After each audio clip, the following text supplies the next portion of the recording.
But we have the Quran, and the Quran is personal development for us. And we really, truly have to apply it. I'm talking to myself, even when folks is not looking. We have to apply it. And there you go back, what would Prophet Muhammad do? If we say that we're following the leader, what would Prophet Muhammad do? Our leader, Imam Deen Mohammed, God rest both of their souls, and may Allah grant Imam Deen Mohammed the highest station in the Jannah with his messengers and our Prophet Muhammad sallallahu alaihi wasallam.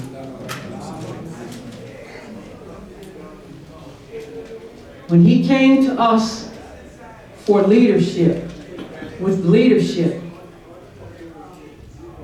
and we have had some that said he just led us to the Quran and he led us to the Sunnah of the Prophet.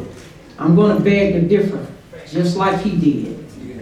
Because he led us to the treasures of the Quran. He submerged us into the treasures of the Quran. He submerged us into the leadership of Prophet Muhammad. And rarely, following that example, did we ever see our leader get upset. Our leader would just teach and instruct and teach and instruct, teach and instruct out of love for our community, out of love for his brothers and sisters, with tenacity, refusing to come apart. But there is, he told us ample. He instructed us and he told us ample. But he said one thing. If he had the opportunity to live 1,000 years amongst us, he told us ample, but he didn't tell us everything. So being able to sit in that divine classroom with Imam Muhammad as our instructor, as Allah was downloading into him, and he was just giving us the treasures. He was just giving us the treasures, and you were on a journey where your soul, your heart, and your spirit was being indelibly inscribed. And because of that, we owe such a debt that we could never repay. Everything that we have, we owe because of Imam Deen Muhammad, Sister Clara Muhammad, and Honorable Elijah Muhammad. Because of how they took us, refusing to come apart, and just charted a course. We say that we have the best, and we do, but we have to exemplify it a little bit more. I'm talking about myself. So in talking about myself, I'm talking about my brothers. You want for your brothers and sisters that you want for yourself and for your community. We always look for the numbers, but as the Quran tells us, it's never going to be the majority. It's always going to be a select few. And so it is indeed with honor, great honor and privilege to be amongst the select few, because you value and you appreciate fully what Allah blessed us. And it may take 100, 200, 1,000, 5,000 years before we see that kind of light again, because we have to act on that light that was given to us. World renowned, following in the footsteps of Prophet Muhammad. One Ramadan sessions, right now the year escapes me, But he talked about how in a dream, his hand was on top of the hands that were on top of the prophet's hand. And they were swearing fealty, loyalty to Prophet Muhammad. Our prophet, just like our leader, he explained to us that he was quiet, he was reserved. He just would observe what was going on in the midst of the community. Charity, how he was entrusted, Elamine, he was entrusted with wealth. Well, wealth was not what he was striving for. What he was striving for, that the people stood upon and lived La ilaha illallah and Muhammadan Rasulullah.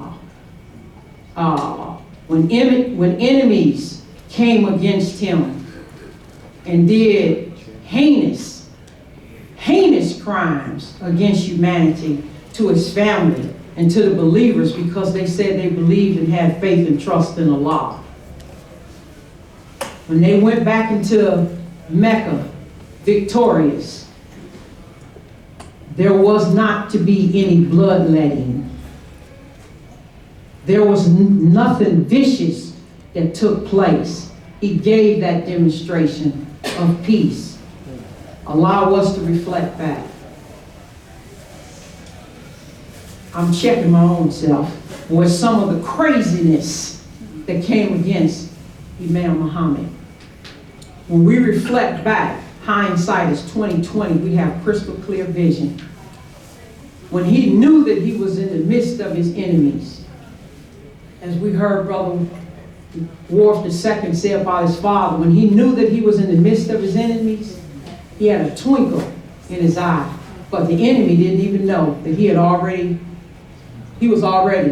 enemy was already exposed. And so when he would lecture us in dimensions, because he was talking to different people on different levels. And those people who he was speaking to knew exactly what he was saying to them and to us. Because the supporters got one thing, the enemy in the midst got something else. Okay? He didn't have to fight with his hands. He didn't have to fight with weapons. Words were his weapon. What did he say? Words make people. They're either going to construct or destroy. And we can look back and we can see a lot of folks that their minds just walked off the map. Because, how did he say? He delivered a message that was like a 5-pound bomb with a drill on it. That drilled into the system, and that charge went off. And subsequently, we've seen them go off. But it's okay. We got to stay the course. Prophet Muhammad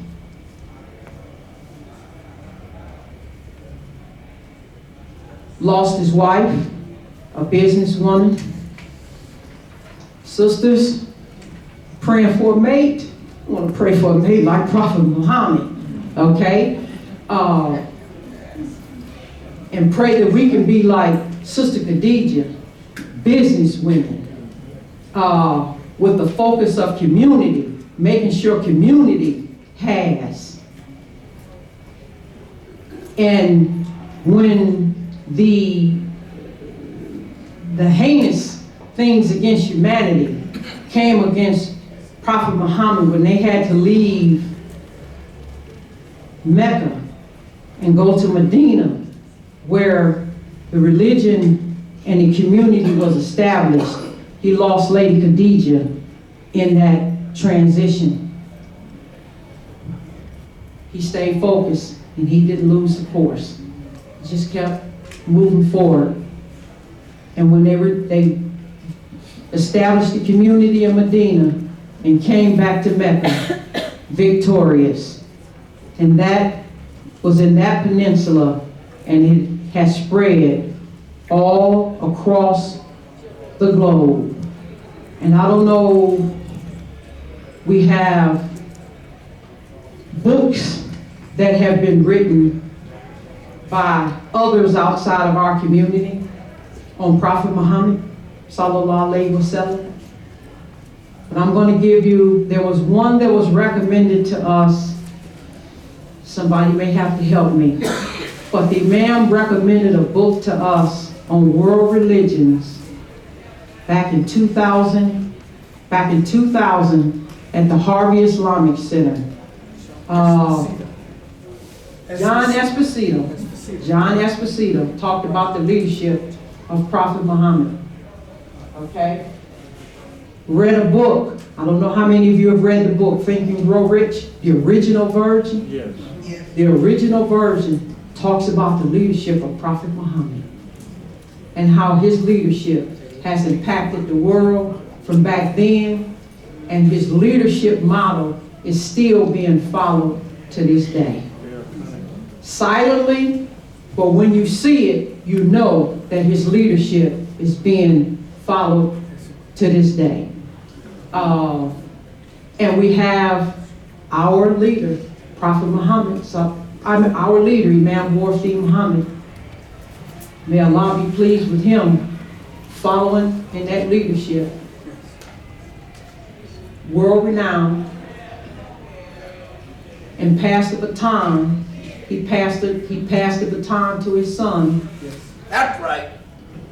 Alhamdulillah.